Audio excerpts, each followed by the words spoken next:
Welcome to Heels in the Courtroom, a podcast about successfully navigating law and life, featuring the women trial attorneys at the Simon Law Firm. Welcome to another episode of Heels in the Courtroom. This is Mary Simon, and I am joined by Erica, Amy, Liz, and Elizabeth. So we've got the whole gang here today. Today we are recording for the first time since the COVID lockdown at our office, obviously while practicing social distancing measures.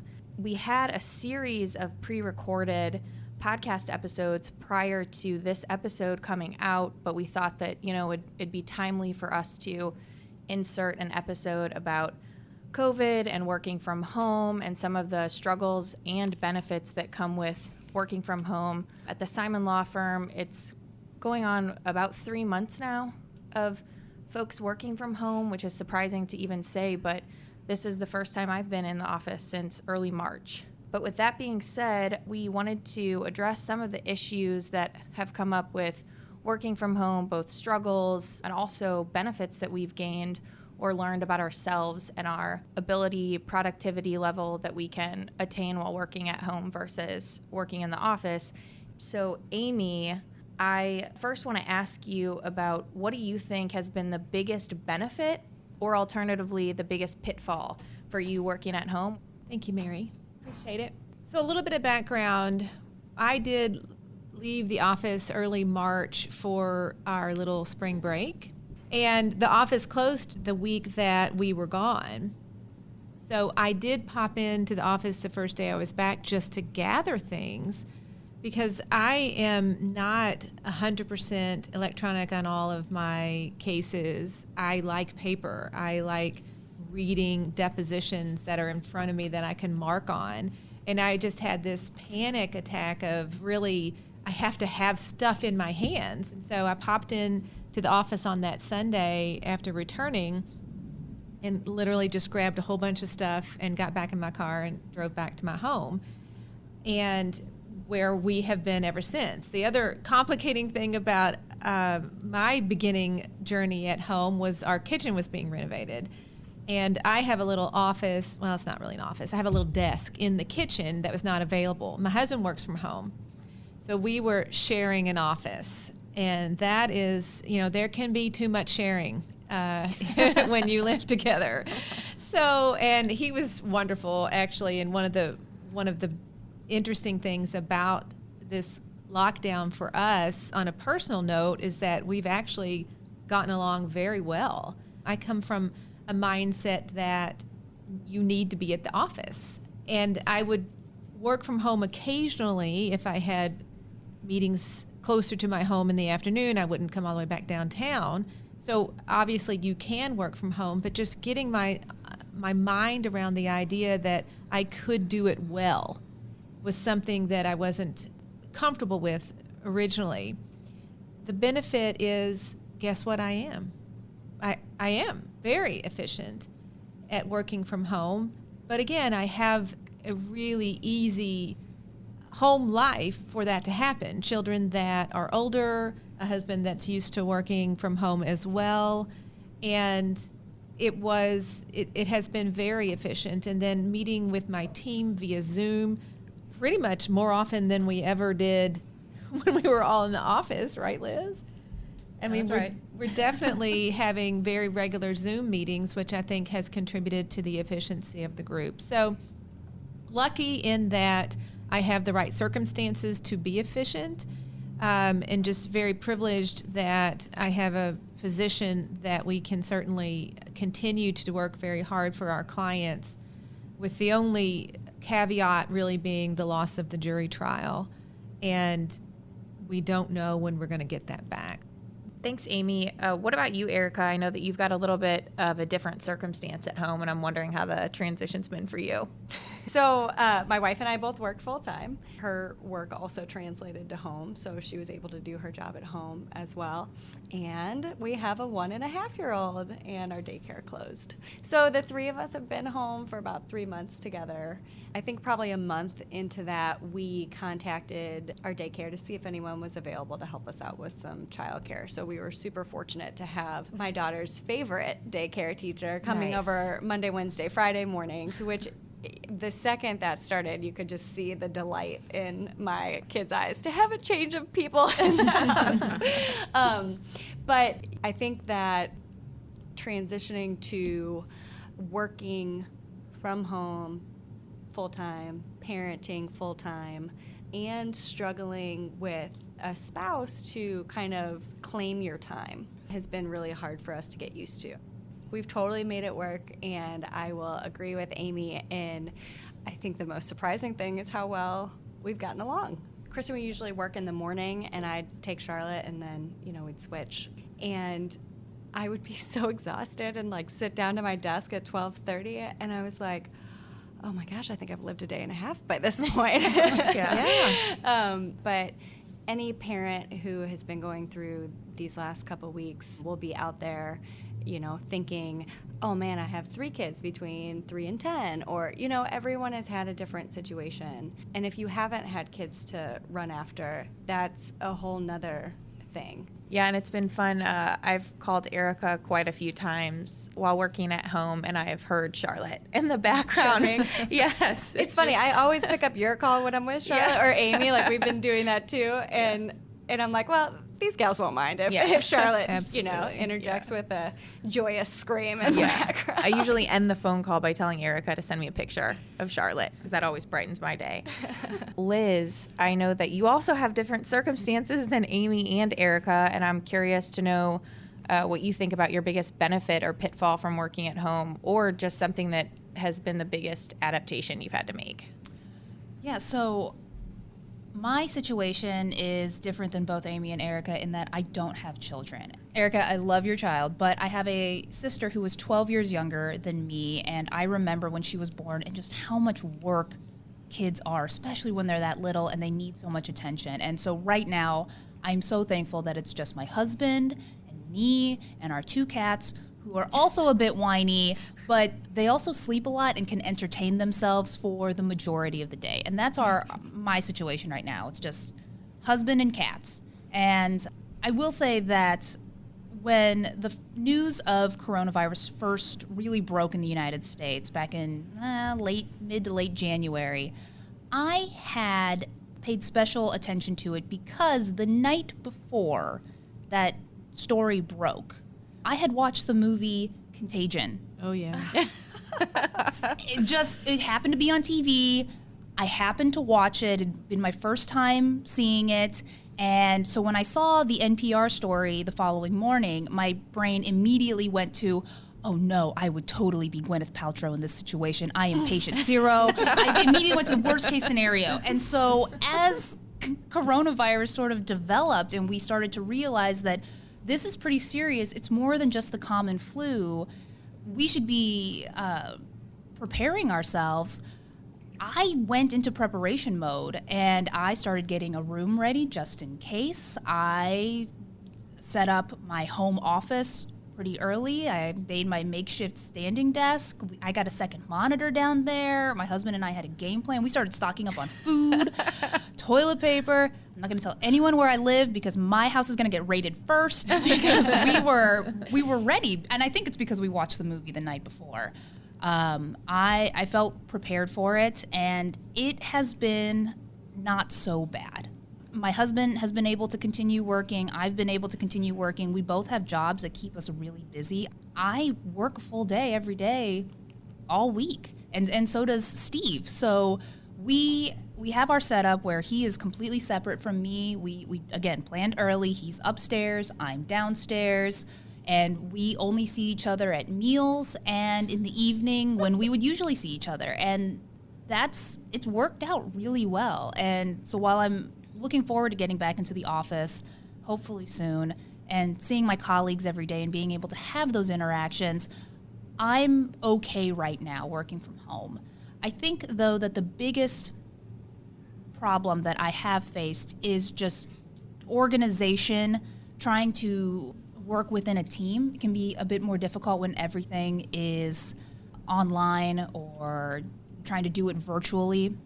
There have been a couple of things that have sort of slipped through the cracks that maybe wouldn't otherwise, and I've been able to fix them, but in the back of my mind, I'm thinking if I was in the office, if I had my calendar, right there in front of me, and I had my assistant right there next to me, maybe this wouldn't have happened. But overall, it's not been so bad, and I am thankful that that's my situation. And Elizabeth, what about you? Same question. Sure. I think it's funny we've gone to the person that has the most people in their house to the least because I live alone here in St. Louis, and that's perfectly fine most of the time. And I'm sure most of the people now who have been quarantined with their families would absolutely love to live alone right now. But when all this started happening and it found out that the office was going to close, I decided that, I just wouldn't be able to live alone. I'm a hypochondriac. It'd been a week of this, and I was like, I definitely have it, and I'm going to die here alone. I was like, I didn't even have a thermometer. Maybe I have a fever right now. I have no idea. So my mom was like, yeah, you should. I think you should come home. I'm like, all right, that's fine. So my dad works from home anyway. My mom was working from home, so 3 adults working full-time jobs in a house. It was fine. Some days I feel like I'm 16 again with a full-time job as a lawyer, so it's kind of weird. And I'm sure that there are other young professionals who have done the same thing as me, and it has its challenges. I've always been someone who's felt like they needed to be 100% accessible all of the time, which I think working from home now is like one of the first weeks, and another lawyer I work with was like, yeah, we have all of the time in the world now. And it's like, well, I mean, the time I have now is the same as it was then. But so I think that has been a little bit stressful. Like, okay, well, it's 8:30 at night. I don't need to answer that email. I don't need to answer the phone. But so I think that's been a big struggle for me. Another one is that I'm still very new at this, and I'm still trying to learn how to be a lawyer, and doing that remotely is sometimes difficult, and you're just like, this can't be a question that I have, or just like logistics of things that feel too silly to ask. So, but I'm still thankful to have a job. I think one of the things that has been a theme after everyone has shared is having a work day. What does your work day look like from home? And Elizabeth, to your point of, do I answer the email at 8 p.m.? Do I not answer the email? So I'm curious, Amy, what do you think about how to structure a work day? I have tried to keep my same schedule. The only difference being, instead of driving 25 minutes to work, I walk 25 feet to my desk. And in fact, I have come downtown a few times over the last few months, and that time in the car is kind of irritating now, because it's just taken me so long to get where I need to be to start my work. So I know that I have always needed a schedule. I've always needed a routine to be my best. I start my days now at 5:20 instead of 4:50. So pat myself on the back for that. But I'm still practically sleeping in. I mean, most people are like, seriously, that is embarrassing that you're sleeping so late. I get up, I work out, because that is part of what makes me feel good. And then instead, the only change sometimes is, instead of just popping right into the shower and getting dressed, sometimes I sit down at the computer and just get ahead of the emails. And then it's totally anathema to my world typically, but then I'll take a shower. Instead of showering at 6:15 or 6:30, I shower at like 9 in the morning. It's like, and I feel weird about it, because I'm like, what? Everybody else is already at work, but it's just a different world. And so for me, it's very much been helpful to stay on that routine as much as I can. And then frankly, I usually work through lunch, even though I do see my children and my husband. We do typically try to have a little bit of a lunch together, because why not? But keeping my kids' attention is pretty difficult. I mean, I'm competing with video games and Netflix and unlimited other electronic fun stuff. You didn't stand a chance. I didn't, and I don't even try anymore. But by 5 o'clock, y'all, I'm tired. And that's been surprising to me, because I'm like, all I did was walk 20 feet and sit down and stare at a computer all day long, or be on 4 different Zoom calls. How am I tired? I'm usually running around. I've always said I've got 2 speeds. I'm asleep or 100 miles an hour. So what is this? And it has just been trying to get used to something new. And I have allowed myself to not beat myself up, like, why are you so tired? Why are you so weak? Why are you tired at 5 o'clock?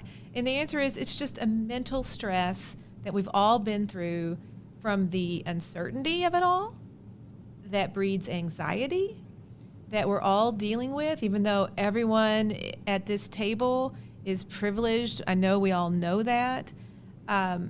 But it is different for us, the way we're living our lives entirely. And that just brings a lot of stress and concern that mentally exhausts me. Again, telling myself I'm being very efficient and getting work done as much as I can, trying to still do a lot of things that I like to do, including mentoring and touching base with my staff, touching base with friends, with Zoom and those types of things, because I guess if I thought about it, it wouldn't have been unexpectedly exhausting. But when I did think about it, I gave myself a break. And I said, this is different, and it's okay to feel a little bit off. It's okay to feel a little bit down. And it's okay to feel a loss of what has been typical for me. And y'all, it's not going to be the same. And I don't know exactly how it's going to be different entirely, but it going to be different. Yeah. And we all have to be on board with just accepting that, I think. And Amy, it makes me feel so much better hearing you say that you had to adapt to try to figure out what a work day looks like from home, because I'm going to be honest, I've been working at home since mid-March, and I don't actually think I got into a healthy routine until maybe last week, or a little bit, maybe in the last 2 weeks. I set myself up for failure immediately because in the first week to 2 weeks of working at home, I had a client calling me at 9 p.m. and I was answering the phone. Yep. And I would never have that. I mean, there's got to be a real unique circumstance for that to happen on a given normal work day. So I have, done the extreme of 100 miles an hour till 10 p.m. each night, to where it's 3 p.m. and I'm like, I don't think I can do any more work today. So I feel like it makes me feel comfort knowing that Amy is someone who has much more experience than I do. In some way I can relate to you on that level. It just makes me feel like I'm not the only one who's trying to struggle to get through one normal quote unquote work day. No. And Erica, I wanted to ask you the same question because I've always admired your ability to kind of compartmentalize your workspace from your home space. And now that those two are combined and you're breaking up your day with sharing childcare responsibilities with your wife, what is that looking like for you? Like you said, I don't think we got into, or at least me, didn't get into a really healthy routine until maybe a month ago. And so I think hearing, again, like Amy say, like, hey, I gave myself a break, a pass. There's so much out of our control. And I'm so thankful to have the opportunity to meet the challenges of what's going on, because I know so many others don't. So they are challenges. They are specific to me in some ways, but I know that others have had a lot of other challenges. So I have proven to myself once again that we can adapt to anything. That's right. But I kind of feel like I'm in law school, actually, because in law school, I did come home to my apartment and do homework until, read case books and stuff like that until late at night. And I definitely feel like I'm doing that. Yeah. I'm throwing on my sweats. I'm getting in that office. I am like hammering away at stuff till 10 p.m. And I'm like, oh man, it's bedtime. Yeah. You gotta go to bed. I've talked to a handful of other law school classmates about their work from home situation. And we all thought that it was kind of akin to studying for the bar because days were really long. We didn't really know when we should go to bed or if we should keep studying and keep working. And it also Saturday felt the same as Tuesday. Exactly. And that has been the case. It really has. Yeah, and it's isolating. So I think that also it's weird to think that for me, because I just now am finding a healthy balance between work time and non-work time in the same space, it's weird for me to think that the interactions I was having with people were my work interactions. So it almost kept me wanting to keep working because I at least got to keep talking to people versus just sitting in my apartment waiting for the next day to come. So you can imagine how unhealthy it's been for me for the last month or so. I'm so happy to see you guys. Human interaction, yay. Can we also revisit and tell our listeners, this group has not been in touch throughout this stay at home. We started with weekly happy hours and virtual. Zoom. This will be a COVID blast from the past for all of us because it feels like it happened 10 years ago. We did have a Tiger King themed Zoom happy hour. Complete with costumes. It literally seems like it was 5 years ago. Really Yes, I forgot it really Tiger does. King was a thing. Right. Oh my God. Right. I mean, it was at least a decade ago. Nobody even cares about Netflix Joe shows Exotic anymore. still in No. prison? Yes, Where is 22 he? years. Yeah. Oklahoma in a cage. Yeah. Oh my gosh. So, Liz again. It's interesting to hear everyone talk about their routine because when the stay-at-home orders first started and working from home first started, I went into this with sort of a military mindset of routine. I'm waking up at this time, 7 a.m. sharp. You had a schedule. We saw it. Oh yeah, I posted it. I thought that I had figured it out, and this is how I was going to keep my sanity during quarantine. And about 3 weeks in, I said, this is awful. This sucks. I don't like doing this. I don't like having hours of operation for myself. And I sort of changed my mindset from I'm working from 8 a.m. to 5 p.m. or 6 p.m. or whatever my schedule was. And I said, I'm going to set out tasks for myself. And I know that I'm going to stop working once I hit a certain number of hours in the day. And I'm going to work when I'm awake and feel like working, as long as I hit my hours during the day. And so some days I don't open my computer till 9:30, a little bit later if I slept in. And then some days I'm up at 4 a.m. And I'll just a side note. Wait a minute. A couple weeks ago, Korea started live baseball. Oh, that's right. Yes. And my husband is a huge baseball fan, and he has really missed live sports. And so he has been watching the KBO League. At 4 a.m. though. And because of the time difference, ESPN aired it starting at 4:30 in the morning. Yeah. And so Steve was up at 4:30 in the morning watching baseball. And so when he got up, I got up too sometimes. And so there's some mornings I'm up at 4:30 watching Korean baseball.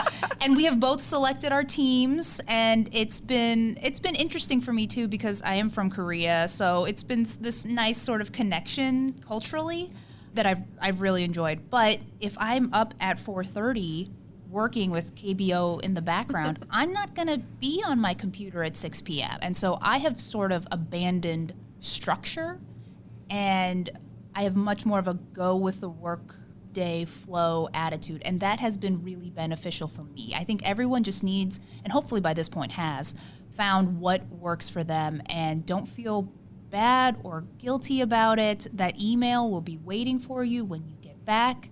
Just schedule everything, and I think that's the best way to maintain productivity, but also maintain your mental health, which has been so key to getting through this. And I want to ask Elizabeth about this because I feel like Elizabeth and I have a lot in common in terms of not only just being early on in our practice, but also leaning a lot on the attorneys that we work with for guidance on cases. So I was just kind of curious for you what the transition has been like working kind of in a team with other people and how you kind of manage making your own schedule while as a new attorney working with someone else. Sure. Well, I've been working with the same team since I was a law clerk, so it's pretty hands-off, I would say, the attorney that in particular that I work for, and that is one of the reasons why I really enjoy it. I have a decent amount of autonomy, and there's a lot of trust there.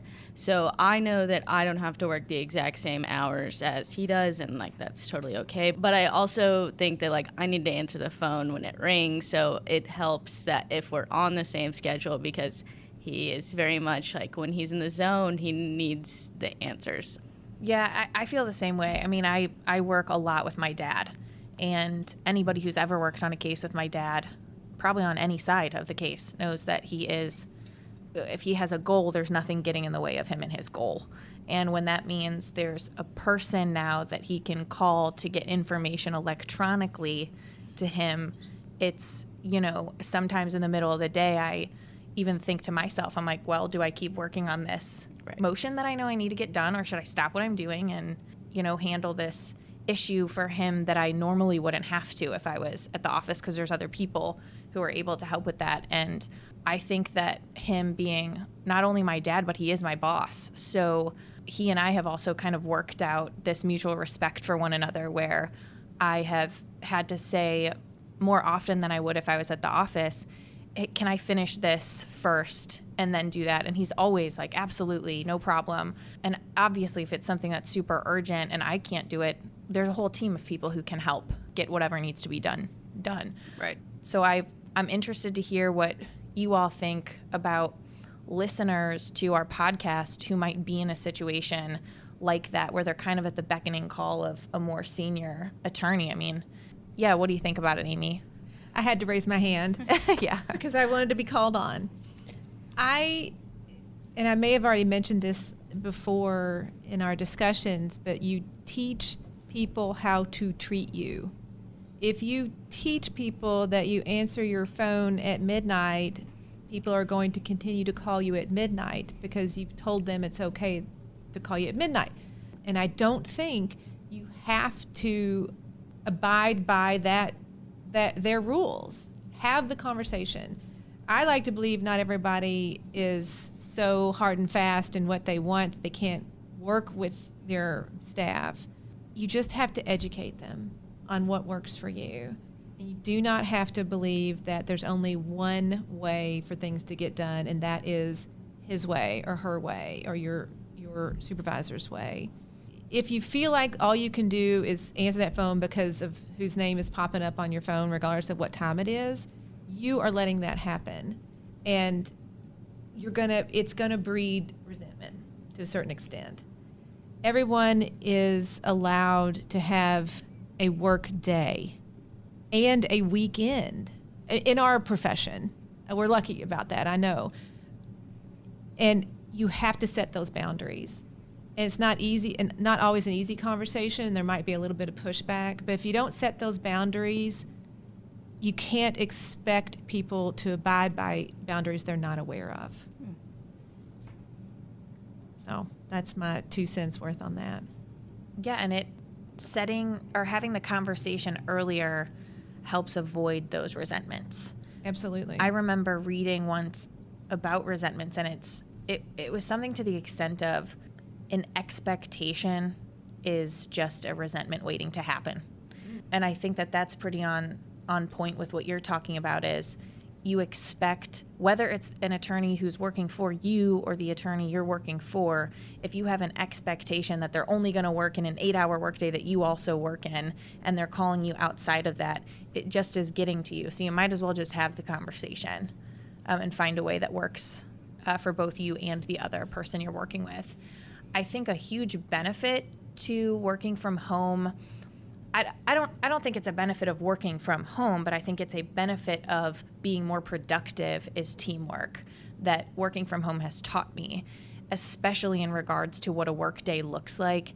And I have worked with my paralegal to learn really to respect the hours more of what a work day looks like for her and for me. So there's more coordination. And I think when there's more coordination, there's more productivity.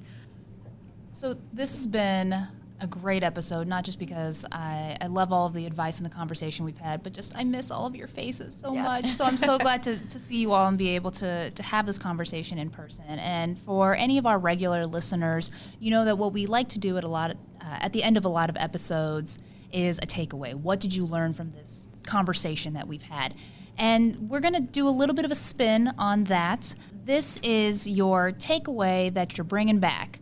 What is the strength that you have discovered about yourself, or the takeaway you've had from working from home that you're going to bring back to the office once life, fingers crossed, comes back to normal? Erica, do you want to kick us off? Yeah, I have 2 brief things that come to mind.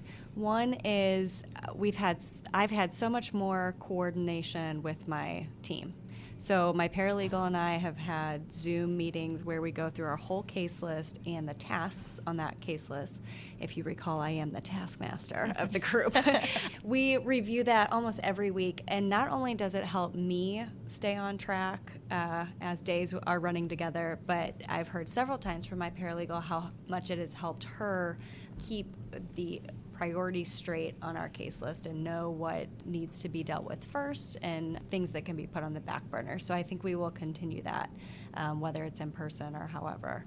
The other thing that I think has been really important for me, when we first started working from home, as many did, I had a quick panic, and I really took a holistic look at my case list, and in my head at least, really looked at what I can move quickly and what I needed to plan out as far as what needed to be done in that case.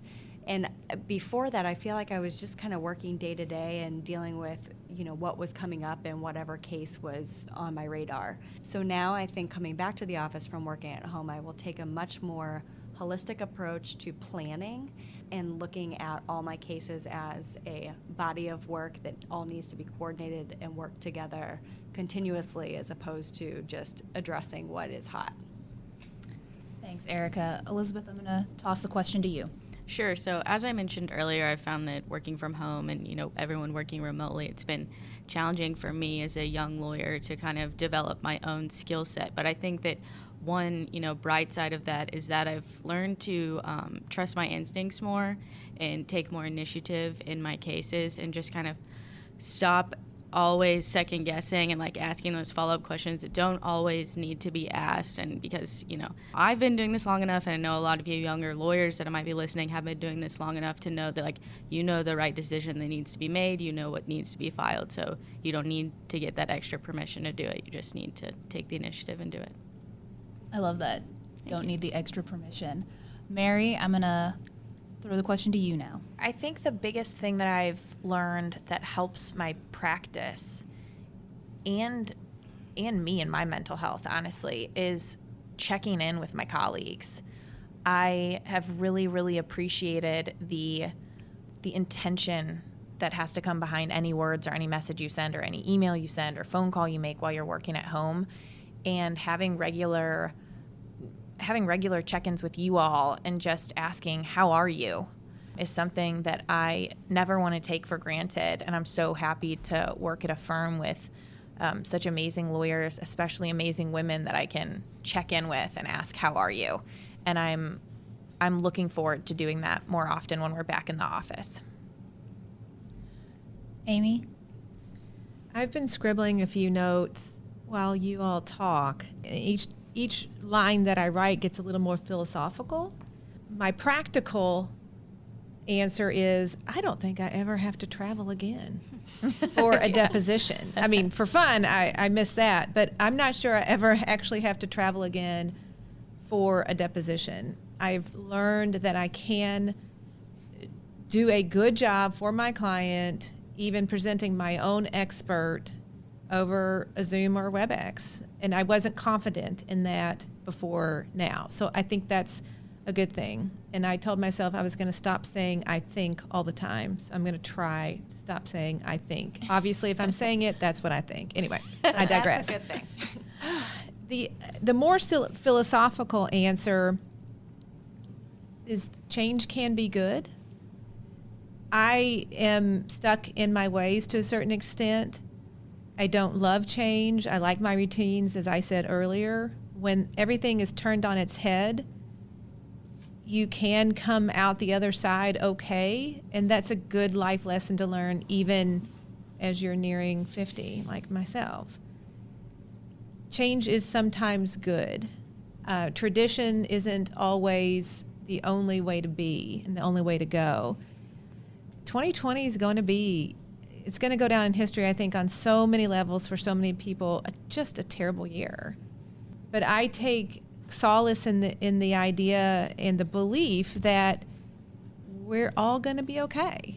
We're going to be fine. And I've found myself saying that to myself, to my family, to my colleagues, because I truly believe it. We have we have the resources, thankfully, to get past a lot of the challenges that we're facing now to come out better on the other side. And I do think that is, again, I think that is my personal challenge. How can I grow from this? How can I be better at what I do? These are all great answers, and the downfall of being the last person is that everyone gives such phenomenal answers, and you're thinking, oh no, everyone's used up all the good ones. And so I'm gonna sort of go the same route as Amy and offer it more of a philosophical approach to what my takeaway that I'm bringing back is, and that is that something that I've seen come out of this social distancing, coronavirus, lockdown, quarantine, is that even though we are not allowed to see each other, or we're not supposed to, and a lot of people have been separated from their families and from their friends, and that can be very isolating. This has been a great opportunity for me to reconnect with people, and people checking in on me checking in on people, and I don't want to lose that once we get back to normal. I want to make sure that I'm still keeping in touch with people that matter so much for me, and not just when it's convenient for me or if I need something. And I remember during one of our first attorney meetings, John started the meeting by just saying, hey, how's everyone doing? Just want to check in on everyone, see how everyone's holding up. And it's a very small gesture, but to me that meant a lot, because some of my friends at other firms and in some other industries, when they would have meetings with their supervisors, it was all business all the time. There was not any moment taken to really address how severe this can be on someone's mental health. And that's what I'm hoping to take away and bring back, is just we should care about people, and we should keep in mind that everyone is facing a different struggle, and everyone's running their own race, and just be mindful of that, and hopefully just be a little more kind. So now that my very fluffy, feel good answer is out there, thank you all for listening to our podcast, the previous episodes, and tuning into this one. I know this kind of came in the middle, was a little bit more unplanned, but we're really glad that we had this opportunity to talk to you all. And if you have any questions or comments, either coronavirus related or not coronavirus related, please reach out to us at heelsinthecourtroom.law. And we have new episodes dropping every Wednesday. So until next time, thanks so much for joining us. Thanks. Cheers. Bye. Cheers. Heels in the Courtroom is brought to you by the Simon Law Firm. Connect with Amy, Liz, Mary, Erica, or Elizabeth at heelsinthecourtroom.law.